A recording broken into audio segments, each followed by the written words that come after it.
Është çaj që mund të konceptohet gabueshëm, pavarësisht punës që mund ta bëni dhe mund të jetë e bazuar. Është e vërtetë që mund të konceptohet në atë aspekt, edhe është në atë aspekt, por faktin se, siç e përmendi kolegja, mundet me pas edhe konflikt interesi.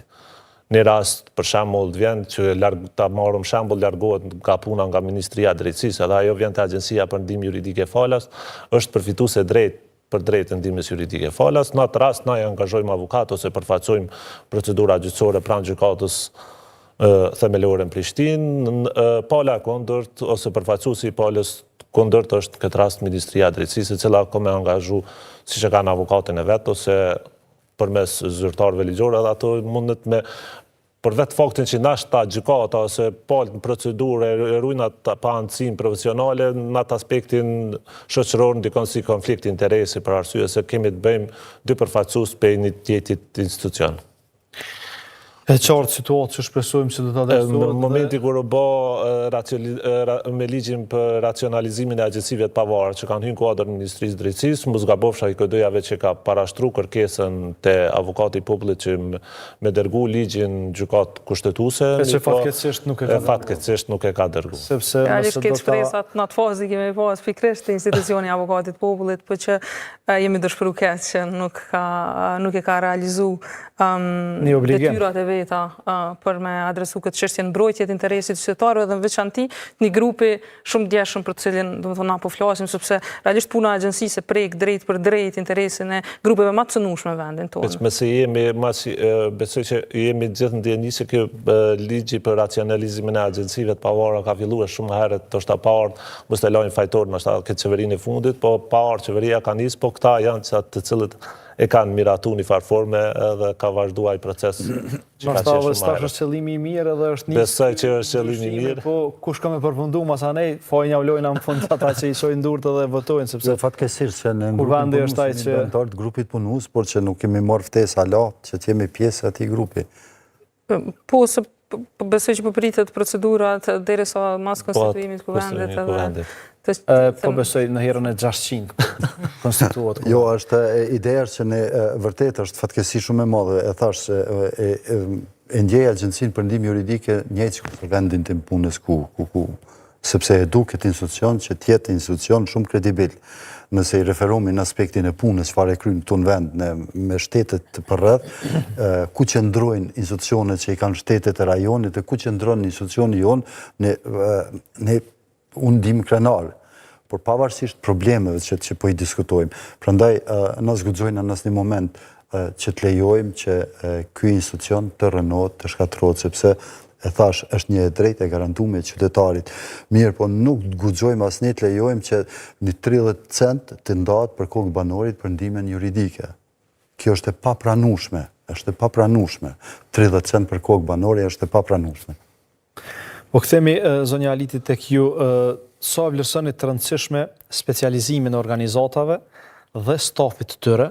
pra si ofrues të ndihmës juridike falas, që të punojnë në rastet të ndjeshme, sidomos në rastet e viktimave të dhunës seksuale gjatë luftës dhe qysh mu siguru që procesi thjesht mos me rrit traumën për këto viktima. Pikërisht të rastet e ndjeshme, si që janë viktimat e dhunës seksuale, qoftë ato të luftës, qoftë ato që ndodhen tani edhe në kohë paqe, kanë specifikat e tyre, sidomos çështjen e ritraumatizimit, si që përmendet, pasi që çdo proces gjyqësor, çdo ballafaqim me kryersin i shkakton trauma, sidomos në rastet penale. E po ashtu edhe në raste tjera për njohje qoftë statusit si viktimë dhunës seksuale, apo edhe njohje të pensioneve dhe të drejtave të tjera, i shtyn domethënë për me mendu dhe për më rikthy në ngjarjen që kanë përjetu. Kështu që organizatat jo qeveritare në këtë fushë, unë mendoj që tani vetëm kemi disa organizata që janë të specializuara, duke përfshirë edhe organizatën që përfaqësoj Qendrën Kosovare për Riabilitimin e Viktimave të Torturës, ku që nga viti 99 ne i ofrojmë shërbime multidisciplinare, ndërsa nga viti 2006 kemi themeluar sektorin për drejtat e njeriut dhe avokem, ku ofrojmë shërbime të vazhdueshme ligjore. Për vetë specializimit, u përmend edhe më herët nga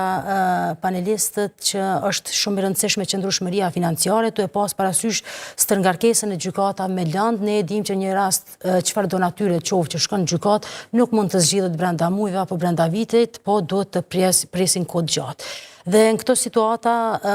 sidomos organizatat jo qeveritare që kanë të vetmin burim financimin nga donatorët e kanë shumë të vështirë ta përfaqësojnë një rast dhe ta dërgojnë deri në fund. Ne kemi pas rastet me pensionet e dyfishta, ku 3 raste veç tani me vendim të formës prerë e gëzojnë pensionet e dyfisht dhe në mënyrë retroaktive kanë marrë domethënë kompenzimin për gjitha vitet e pritjes, ku gjykata ja ka njohur domethënë këtë drejt. Ne prej vitit 2022 kur i kemi bërë padit, kemi qenë në pritje deri më tani në procese gjyqësore për me njohur kjo drejt. Po ashtu kemi raste për njohjen e statusit, ku nga viti 2018 ka pasur raste që kanë shkuar në gjykat, gjykata e ka aprovuar padin dhe e ka kthyr për rivendosje në komision, komisioni prapë ka refuzuar, është dashur me bë padit të re, me dërguar në gjykatë dhe me prit prapë disa vite. Tani para disa javë kemi marrë edhe një akt gjykim gjykatës së apelit ku ja konfirmon njohjen e statusit nga gjykata themelore në Prishtinë të mbijetore dhune seksuale, e cila ishte në pritje që nga viti 2018, pra nga komisioni në gjykatë, nga gjykata në komision, prapë nga komisioni në gjykatë, kështu që është dashur të pret 7 vite në gjykatë për t'ju njohur statusi. Pra një viktime dhune seksuale, e cila ballafaqohet me trauma afatgjate, si në aspektin personal, po ashtu edhe në aspektin familjar, stigmatizohet nga rrethi, nga shoqëria, ajo duhet 7 vite të pret në për gjykata dhe në për instituciona apo departamente administrative për me ju njoft një drejt që i takon, sepse në momentin që ka apliku për njohje statusit, sigurisht që ka pas një rrëfim, ka pas një histori, ka pas dokumentacion që aja ka përjetu dhune seksuale. Po ashtu kemi raste edhe të tjera, natyra tjera, sepse ne i ofrojmë ndihmë juridike falas edhe të burgosurve të cilët ju shkelen të drejtat e njerit gjatë privimit nga liria apo gjatë qëndrimit në burg, ku e kemi pas një rast që veç është trajtuar edhe nga emisioni juaj, i cili në vitin 2014 ka përjetu dhunë seksuale brenda burgut të Dubravës, dhe deri në vitin 2024,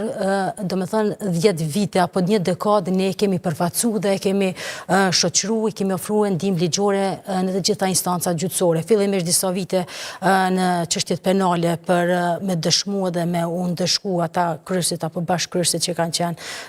në momentin e dhunimit. Mandej pasi që është bërë rasti i formës prerë, është dashur me fillu me procedurat e kompenzimit të dëmit që ju ka shkaktuar pikërisht gjatë qëndrimit në burg, ku me këtë rast gjykata pas një kohë pritje, domethënë që është dorë derisa është trajtuar, ja ka njoft atë drejt, pra drejtën e kompenzimit, për shkak se ka konsideruar që Ministria e Drejtësisë, respektivisht Shërbimi Korrektues i Kosovës, ja ka shkelë drejtat e tij, duke mos i ofruar siguri të nevojshme gjatë qëndrimit në burg. Pra, përmenda mora vetëm një shembull që një rast nuk është ta përfaqësojmë një ditë, ta bëjmë një shkresë dhe të shkojmë në gjykatë. Po është një rast që në momentin që e fillojmë duhet të përgatitemi për një betejë të gjatë